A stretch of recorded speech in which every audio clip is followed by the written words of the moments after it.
Hey, this is Kyle Crawford from Strong Dads. Strong Dads podcast would love to thank the Crimers Beer House for coming alongside of us. The Crimers Beer House was started in 1982 by the Crimer family, and since that time, they have definitely become a Cincinnati favorite. So if you're looking for an incredible meal in an incredible setting, definitely go down to Route 128 and check out the Crimers Beer House. Hey guys, what's going on? Welcome back to another show here. Doing another show at Strong Dads. Merle, first off, welcome back to the show. Excited to be back with you. Don't bang the table like that. It comes right through. I was gonna ask you how are you doing? There's been some big developments here. If you live in the Cincinnati tri-state area, man, you're on cloud nine. You're on cloud nine. We are living a once in a lifetime event. I mean, we at least get cicadas like every 14 years. I mean, yeah. We got cicadas this year and the Bengals. Oh, the Bengals.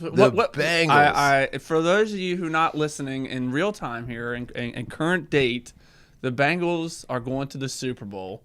The fact that you say Super Bowl and the Bengals together is kind of crazy, right? Oxymoron. It has been great. So, but I feel a little guilty. Uh-oh. Why is that? Well, you know, for the last couple of years, I've been complaining about my knees hurting so bad. I do, yeah. I realized about a year ago that the reason why my knees hurt so bad is because I've jumped off and on the bandwagon so many times I've wore my knees out. Yeah. And now I'm back on. I just can't for the life of me jump on, Merle. I've never been like a diehard Bengals fan. Oh, really? Not even when you were a kid? No. Well, yeah, I guess you grew up kind of in an era where there was no fruit. Let's hear perspective here. I was born in '88. Okay. Oh, wow. So you're the reason. So I'm the reason, right? 33 years ago, the Bengals, 32 years ago, because it was the 88-89 season, right, that they went to the Super Bowl. So it's on me, right? Yeah. Gosh, I never realized I needed to bow down to you for that. Well, I love it. I think it's really good for the city. It's awesome to see some success come from a team that's has not had it for a while. You know what I'm loving? Like, I'm listening to some sports radio stuff, and these people they're interviewing are just like, I've always been a Bengals fan. Yeah. I've been a lifelong. I've never wavered. I'm like, give me a break. If you've lived in this town, I mean, the stadium was empty for about 10 years. So don't even tell me, like, I never wavered. I had to give up being a fan because they were ruining so many of my Sunday afternoons that I would end up being angry or just like, oh, I wasted another Sunday afternoon. And so, you know, I'm not going to allow people to beat me up for that like I'm fair weather. But, you know, because time is valuable. Yeah. And it's like, you know, I'm not – if you sat around and endured all that, you have no life. I know a guy who, for just similar to what you were saying, the longest time he's like diehard Bengals fan, right? And then he's like, screw it, I'm done. I can't waste that time. So he switches over to Tennessee Titans, right? And he goes to the game. He's at the game with the Bengals versus Tennessee, and he's got all his Tennessee gear on, right? He's in Tennessee, he's right at their home game, and then the Bengals win. So he's like, all right. So he takes all that off, and now he's back in the Bengals gear. Well, anyway, you know, it is fun. One of the things we haven't seen in Cincinnati for a long time is some energy. Yeah. And so, you know, for that reason alone, I think you've got things like COVID that seem to suck the life out of things. You have politics, you have economy, all those things that seem to suck the life out of people's day. And now you've got it's really an interesting little phenomena of how you can pep people back up, how you can turn them around, even though it's a very superficial thing to a lot of people. The idea that you have something upbeat to talk about, it really does change the air. And so, you know what? Let's ride this. Let's have some fun with it. I like it. Yeah. So it is funny because I can't tell you the number of people I know that are like, you know, whatever, if they're a Bengals fan or whatever sports team they like, you know, whatever day they play, they're all excited about the game. And then if they lose, it's like, just die. Like they're just done. Like I can't function anymore. It's terrible. So yeah, I think it'll lead right into what we're gonna. It actually does. So it does. Yeah, our topic today is about morale, poor morale. You know, that in the workplace mostly. That's kind of what we were talking about when we started to craft this show. And so the idea there was just talking about, like, you know, when you get into that funk when you're not quite sure whether you should stay with it, and so it really parallels pretty nicely to what it means to be a Bengals fan. So how about let's thank our sponsors, and then let's just talk about how we handle that as a strong dad in the workplace and the implications that it has in our family life, marriage, and everything else. Cool. Let's do it. Yeah. So strong dads, we'd like to thank Casey's Outdoor Solutions for coming alongside of us. Casey's Outdoor Solutions, located in Lawrenceburg, Indiana. Somewhere out there. It's out in Indiana. Yeah, check them out. Let them know we sent you up there. Really do appreciate Casey's Outdoor Solutions for coming alongside of us. All right. We also like to thank Crimer's Beer House, located down on 128 outside of Cleves, Ohio. So if you are looking for a great meal in a really super cool location, head down to Crimer's Beer House. I bet you they got a little bit of Bengals stuff going on down there. They got some TVs rolling. Oh, yeah. So, all right. So, like we were talking about, the Bengal conversation actually is some good leadway into what we were talking about. We didn't plan it that way, but hey, it worked who in the world would have planned the Bengals going to the Super Bowl? Yeah. But I think, when you talk about sometimes you can have, you just talked about when we were coming into our show today, the idea that you have a bunch of rookies that just came into your firehouse. So I guess a class must have just graduated or something, and now they're coming into the firehouse. Yep. And how the morale just went up a big notch, right? Yep. And so tell me, what changed? Yeah. Right? You old men are still there. So, Old men. yeah, well, the old veterans. And you were saying, a couple months ago how the morale in the firehouse was not at its high. Yeah. All right. So what changed? Yeah, so this is it's an exciting time for our department. We get rookies about once a year. Depending on what firehouse you're at, will determine if you're getting a rookie on that regularity. So yeah, we did a whole show on the idea of COVID and how the stressors that it brings. Yep. We've been just pounded with overtime, with getting guys mandated in. So there's been a lot of additional stressors on top of an already stressful job that we're currently dealing with. And yeah, full transparency, the morale in the Dayton Fire Department has not been very high. There's really no hiding it. Most of the guys feel the effects of it. I would say for the most part, we do a great job when we go out into the public to kind of, hide and keep that back in quarters, kind of keep our dirty laundry in the firehouse. Right. But yeah, the morale has not been good for a number of different reasons, and kind of brought some of the idea of this topic to because of that. And yeah, so now we got a group of rookies that are coming in. They're excited to be a part of the Dayton Fire Department. They're enthusiastic. They're excited to get out there to learn how to be a Dayton fireman. And it's exciting for the guys who, are receiving a rookie at our firehouse, because now we get some fresh blood, right? We get somebody who's excited, and it kind of almost like sparks a new life into the firehouse. And you get excited to show them how we do stuff, and they bring this level of excitement. So it's kind of the ebbs and flows of the day-to-day operations where you get stuck in this rut. It's the same thing every single day. And now all of a sudden you get this spike, right? You get this kind of adrenaline rush because you got someone who's excited to be there. So it really, it's sad to say that it takes a new person coming into our firehouse for the morale to increase. But in reality, I think that a lot of guys can relate to that. You get stuck in that rut, the day-to-day stuff every day, and then you get something new and excitement. You're like, all right, you wake up and we're like, heck yeah, I can't wait to go to work, right? Yeah. So what we want to talk about today is for you guys out there who you might find yourself in a little bit of a low, maybe a full-blown out like depression in your job or your family or your marriage, and you're like, man, I just don't know how much longer I can do this stuff, right? And so that when I feel like I'm weathering the storm, even if I'm staying alive, it doesn't mean I'm living my best life. Yeah. So we're actually going to go through kind of a step-by-step process to help us recognize kind of what Kyle just recognized when the rookies came in, like what actually is starting to change, and how can you be intentional about changing it? Like if the morale in my place or in my life is dropping, like if I understand it and I'm intentional, I can move that process forward a whole lot better and more efficiently versus getting stuck. Yeah. Right. And so we want to help do that. So I put together an acronym. All right. You like when I do this. Okay. So you get together your pen or paper on this and just pen or paper. What do we?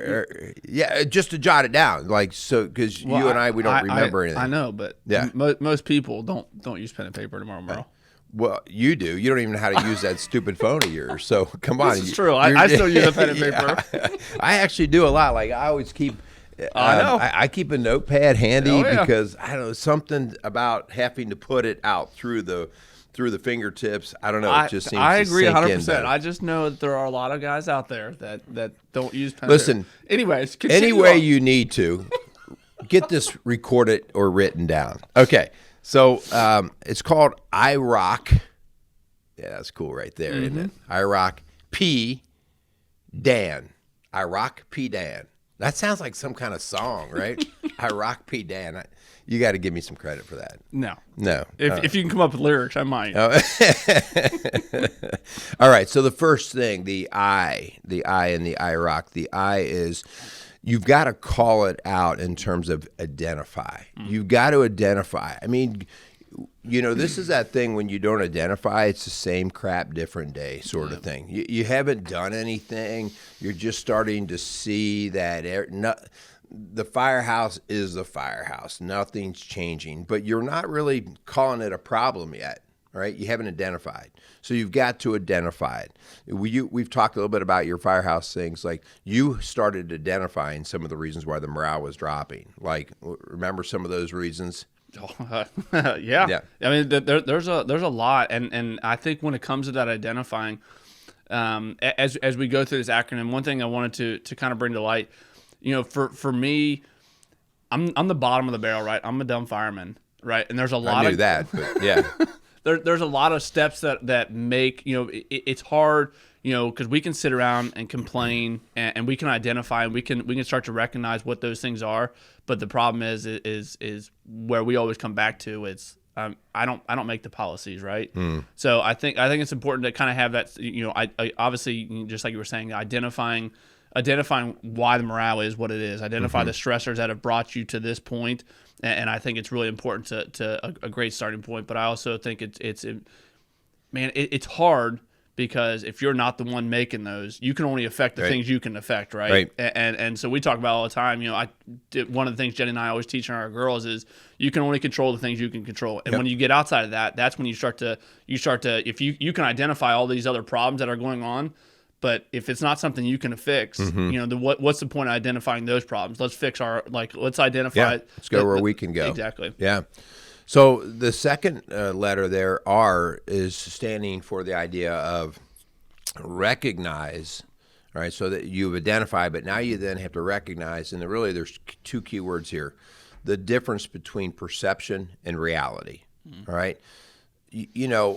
This is a huge deal in our life. I do a drill with people all the time, and it kind of blows their mind because they don't understand how they've allowed perception to alter their course of life and their moods, their actions, and so on. So I will get in a room and be in a coaching session, and this guy, whatever, he's down about something, okay, and I'm like, okay, I need to get him to see what he's looking at, sure, what his perception is, and I'll say, okay, I need you to stare around the room. I need you to look everywhere around this room, okay, and I want you to look for the color blue.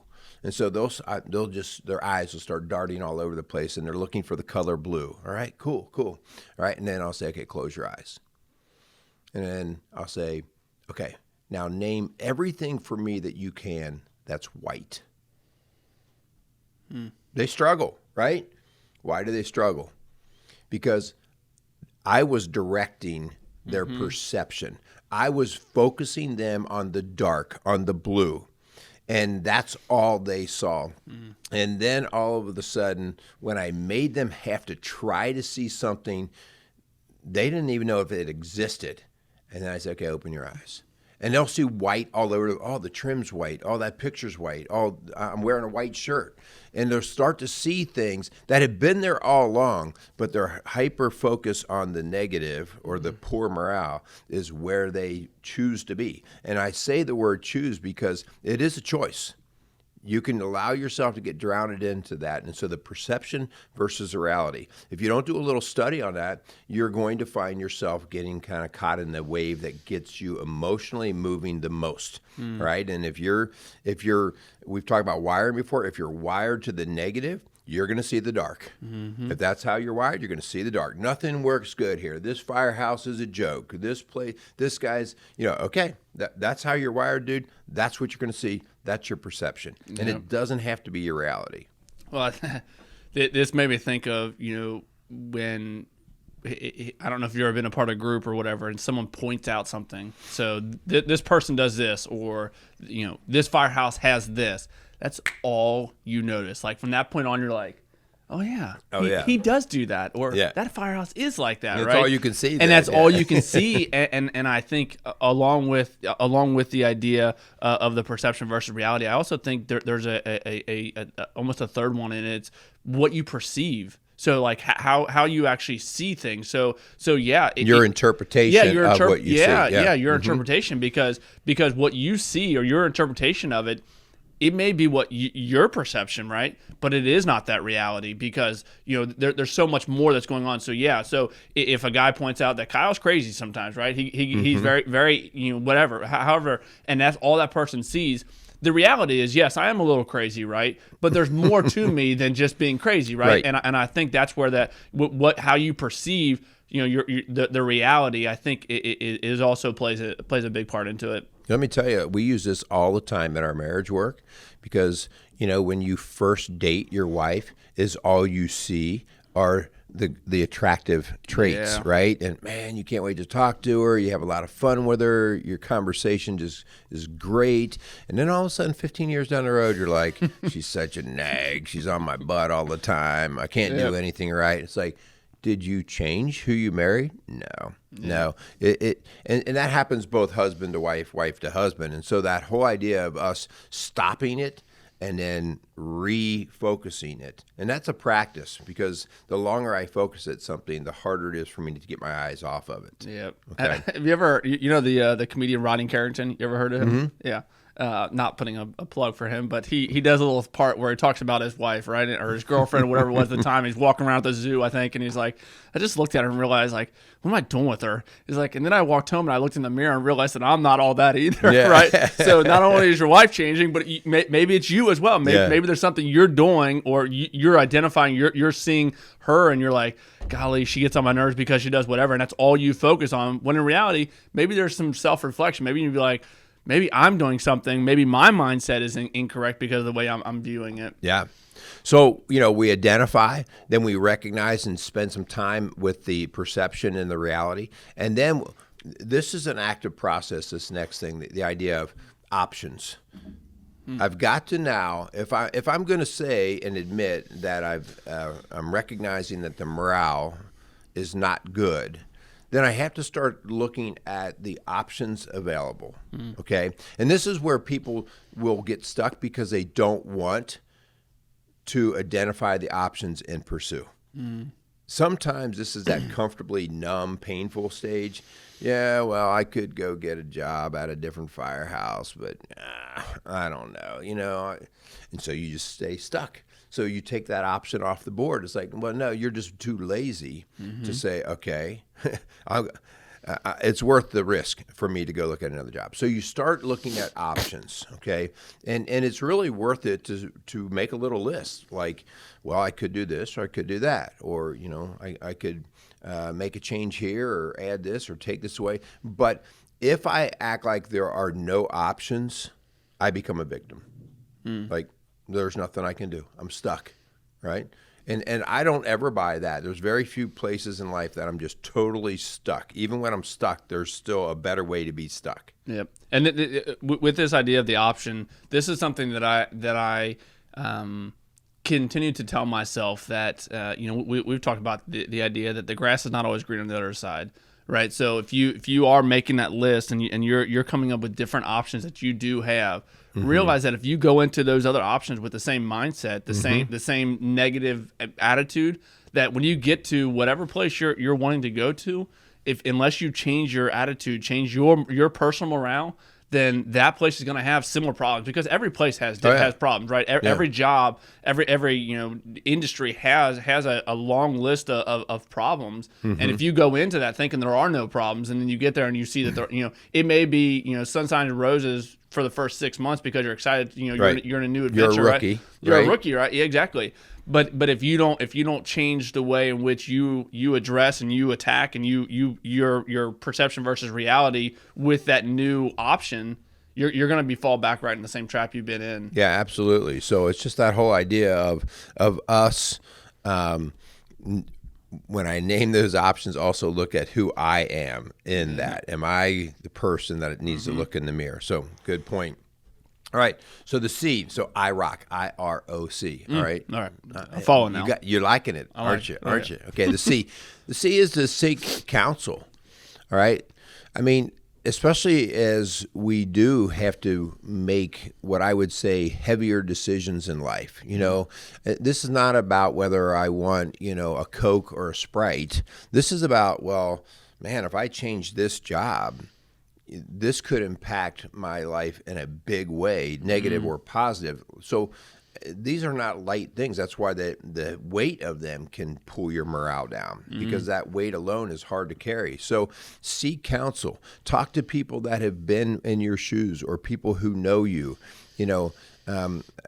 We love to bounce ideas around in our house. Linda and I kind of use each other to kind of, seek counsel through each other, just to see, like I'll always say stuff like, okay, I'm going to run something by you, but I don't even want you to answer.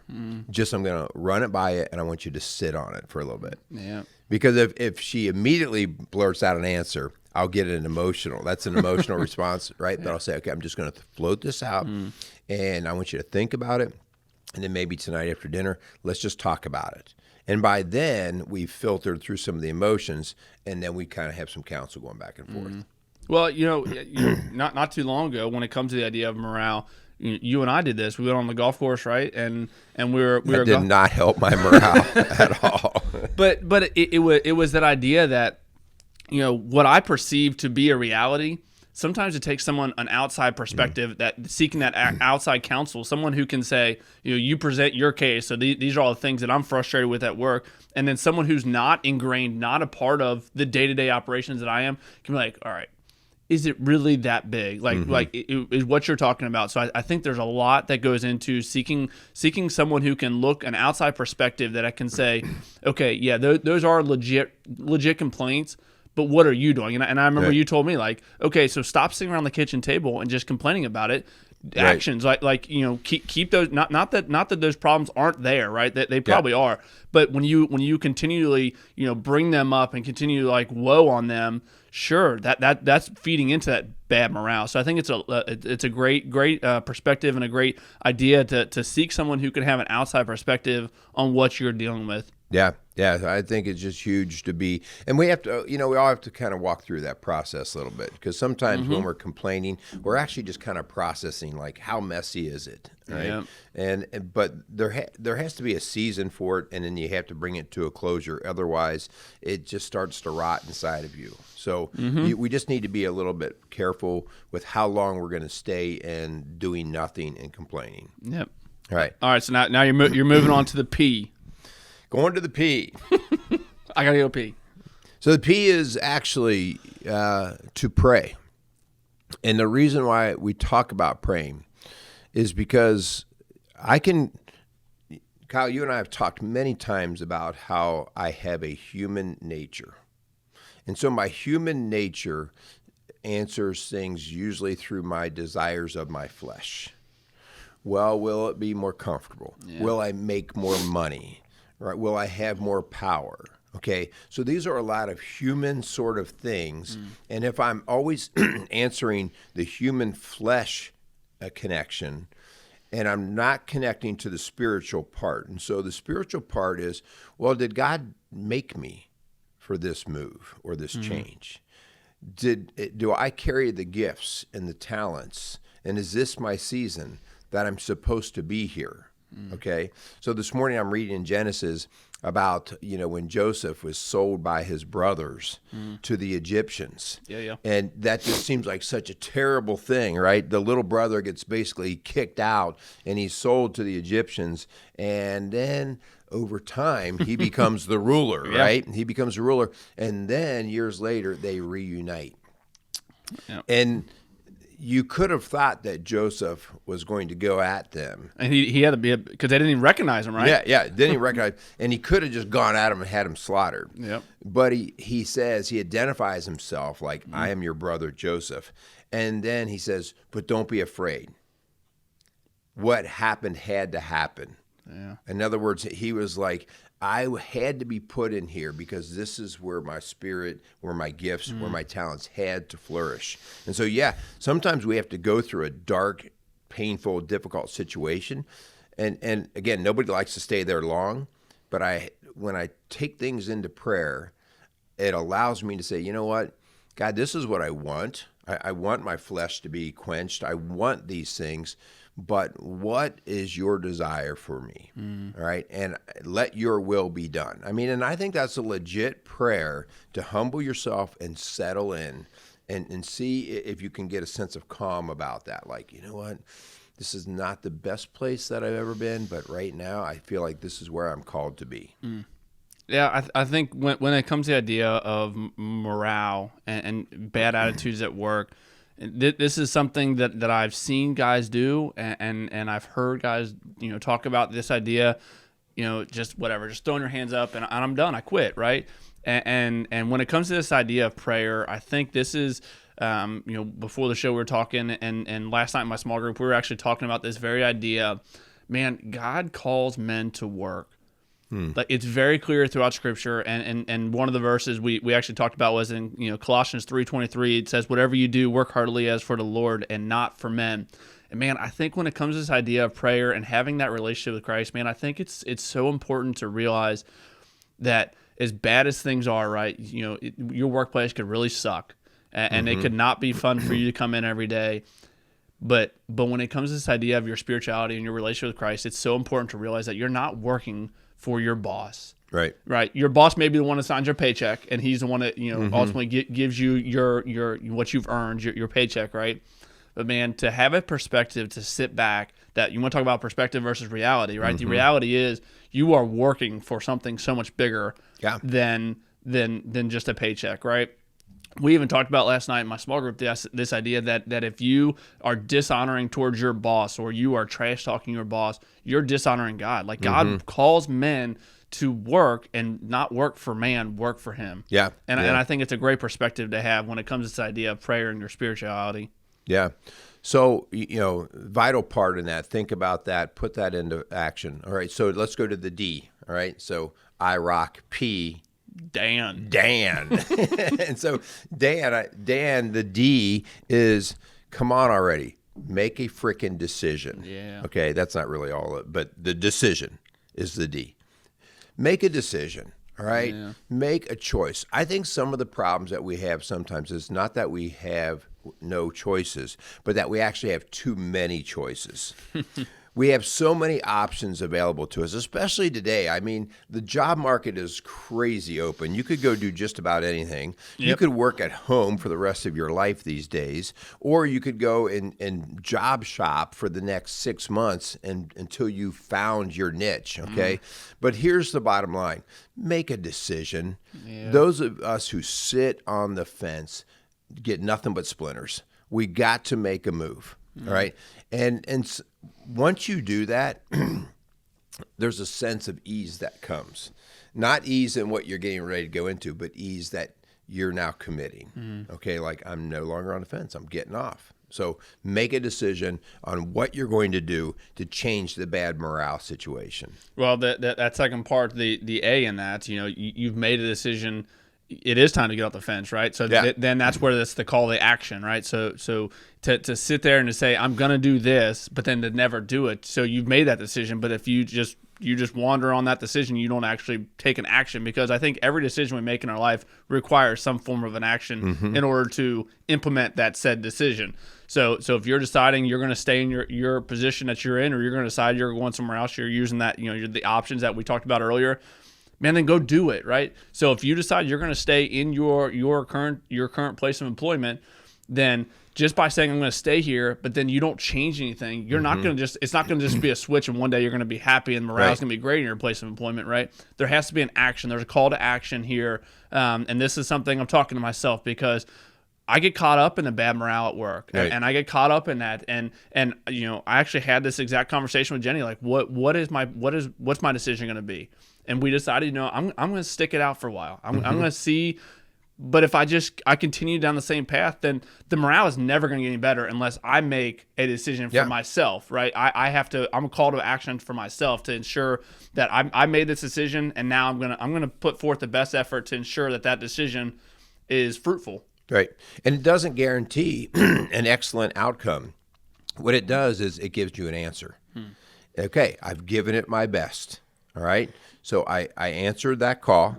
I'm still not happy with where I am, but I did the work. So now it's time.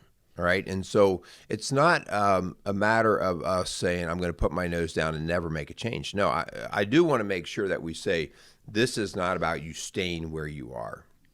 Not at all. Yep. This might be about you leaving absolutely where you are. The idea here is you going through the process and not getting stuck in the middle land. Okay. And because that's where that's bad morale land. Yep. So I have to do something, and whether it's locking in and staying where I'm at, or saying, you know what, sayonara, I'm out of here and I'm going to a new greener pasture. All right. That is on us. Yep. Okay. All right. How about the N? Oh boy, this is it right here, man. I'm just telling you, this is really the difference between the guy who has the happy life and the sad life. The N is never look back.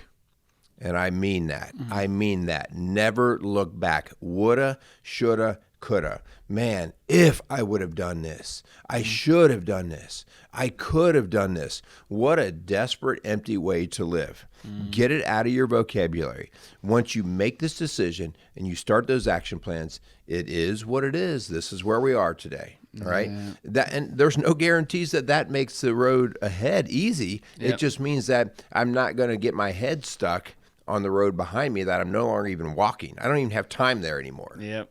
Well, this made me think, my youngest daughter does this a lot. She'll be walking and she's looking where she has been and not where she's going, and then she'll run into something, right? Right. And I think the same could be said about this. Like if you're always stuck in what you did or where you came from, and you're not looking forward to new things, because there's nothing that says that if you take a new job and you forget about the old job, there's nothing that says you have to stay in that position, right? No. You can move on from that, but if you're always living in your past, and there's nothing we can do about it, the changes we made. So once you make that change, I think it's so important to eyes forward, right? We talk about this all the time. When I remember running cross country, my coach would always say, eyes forward. Don't be looking back who you just passed, right? You passed that person, now move on, go chase the next person. And I think it is so true in the workplace, man. If wherever you came from, like, not to say you can't use that experience to better yourself in a future endeavor, but I think your eyes always have to be forward. You always have to be looking for that next adventure that you're going to jump into. Yeah. Just recently this week, Tom Brady, I think, came out with his final decision. Did he finally decide? Yeah, okay? I think so. And we laugh at that, but I totally appreciate the process he's going through. Yeah. One, he had an incredible path he was traveling. Okay, so let's not dismiss that. It wasn't like he was on a crappy road, okay? Yep. So he had an incredible path. And so he is right here going through this process, all right? And before you think about, okay, make a decision, take action, never look back, you really have to do, wait, what's the perception and what's my reality? I really have to start weighing those out. And he's going through this process. And we've seen quarterbacks before. They retire. Yep. And then a year or two later, they try it one more time. That's how difficult this process can be. Yeah. Okay? So I'm not diminishing that. What I'm saying is you got to be active in it. All right? Yeah. But what happens almost always when quarterbacks come back? It ain't pretty, is it? Not. It ain't pretty because they're trying to recreate something that's already passed. Yeah. Okay, and they tend to say that. You'll hear them say like, I really probably should have never came back. Yeah. All right. And again, I don't know what Brady does in the future here, Yeah. but the idea here of him walking through this process is something that we should be thinking about for our own walk. We all have that opportunity to decide where we're at today, where we want to be. The bottom line is, what's your morale? What's your attitude? And if it's not where it needs to be, that's on you. Yeah. That is on nobody else. If your life sucks, that's on you. Yeah. All right. And that's plain and simple. And again, has my life ever sucked? Yeah. And it was on me. I have to make the decisions. And so hopefully that's our takeaway. John 10:10. Think about this. This is when you think about how Christ was talking here in John 10:10, he says, the thief comes only to steal and kill and destroy. Who's the thief? The thief is Satan, right? Satan wants you to be stuck. He wants your morale to be terrible. He wants your marriage to be lukewarm at best, okay? He wants you to get stuck there.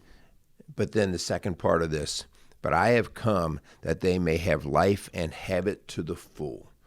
When we just live in the way Christ wants us to live, we're looking forward.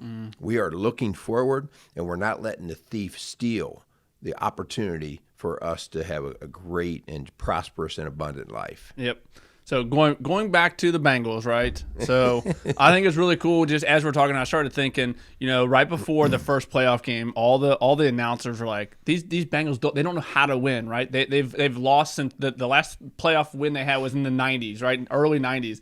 Mm-hmm. And then when you talk about a perception versus reality, the reality is not a single person on this current team had gone through that, right? Right. So if they were to live in their past, if they were to think, this franchise, this organization hasn't won since the 90s, they would have been stuck in that. But the cool thing is Joe Burrow and all of his swag, and he was like, you know what? None of us were. Heck, I wasn't even alive. Yeah. Right. I think that's so key. And they just moved forward, and their eyes were forward, and they went out there and they did it, right. So right. I think when we talk about this idea of morale, if you get stuck in the past. Just what we're talking about, never looking back. If the Bengals would have just been stuck in their past, then the reality would be their past, right? Yeah. But they changed the reality. Yeah, the Bengals are more than just their history, right? Yep. They're the whole thing. And so I love the idea that, Burrow's like, well, I wasn't part of those teams. Yeah, I mean, exactly. I've been winning, so I know what it feels like. Yep. So it's a great thing for us to be just taking in. So our challenge for you right now is start walking through the process. If you have noticed that you're in that funk, that not good place, that headspace that says, I don't know what's worth what, all right? Do not let yourself sit there. Move forward, walk through the I.R.O.C D.A.N, all right? And start getting things done. You owe yourself and your family a whole lot more than sitting around just moping. Love it. Yeah, we appreciate you guys. Keep tuning in. We got some more good shows coming, some more stuff on work. We got a Super Bowl show coming up. Obviously, we're going to do a Super Bowl show. We're going to pray for that one. We're praying for that one. So we're really excited to keep putting out shows for you guys. I hope you enjoy this. If you do, share the heck out of it. We really need people to hear this message. If there's something that we're talking about, then you yourself need it, or someone who's going through something. Man, share the show. Let our our platform, not that Merle and I are anything special, but let us hopefully start the conversation with you and whoever you're thinking of. We thanks so much for Kramer's Beer House and Casey's Outdoor Solutions for coming alongside of us. Go ahead. I want to put in one last plug. I like it. Okay. So Linda and I are getting ready we're doing a pilot program for marriages. That's right. And what we're actually looking at are people who kind of had that low morale in their marriage. Okay. Like, maybe we're not quite on divorce doorstep here, but it's just not where it needs to be. And so we've talked about it before on the show, but the idea that we're starting what's called Rock Solid Marriages, which is going to be a 7-step process of how to basically take the action steps to get your marriage right. And so we are looking for couples right now to help pilot that program. The price is $749. Now that might seem crazy, but that is about 10 to 12 weeks worth of work. Okay. And it's you're going to get one-on-one coaching. You're going to get group sessions where we come together. So there's going to be a lot of stuff. So if you had to pay for that over the course of 10 to 12 weeks, you'd be looking at well over $1,000. Okay. Sure. $2,000 or so. So it really is a great value, and you're going to be very much instrumental in helping yourself and us really work for you. Okay. Yep. So if you are interested, you and your spouse interested in trying to get the morale up in your marriage, contact me. Okay. Just private message me or email me and let me know, because we're going to take people up through all through February. And then pretty much after that, we're going to lock it down and start our pilot program. Okay. So you can get me at hutch@rocksolidfamilies.org. Don't let the morale continue to drop in your marriage. I like it. Yeah. I just had to go there. I like it. No, I was going plug. to say, I mean, if your marriage is struggling, then $749 is well worth the investment, right? That'll be half the cost of what it is when it goes live. And I mean, because last time I heard, divorce is a lot more expensive than that. Well, that's our point, right? This is an incredible value. The amount of time that you're going to get in the work and in the coaching that you're going to get from Linda and I, you're going to definitely get your value. Linda and I want to make it a point that you get your value here. So, message me. Let's get you signed up. Let's get off of the bad morale train. I like it. Thanks so much. Really appreciate it, guys. Go out there and be some strong dads. Was that your stomach? My stomach. Golly, you even made the lights flicker. Casey's is a premier garden center and gift shop located in Lawrenceburg, Indiana. Casey's offers a wide selection of plants, landscaping materials, home and garden decor, and gifts for every occasion. Casey's is committed to providing exceptional service, a unique shopping experience, and value to every customer. Stop in and see what makes Casey's so unique. Located at 21481 State Line Road, Lawrenceburg, Indiana, or call 812-537-3800. Let Casey's help you add beauty to your home.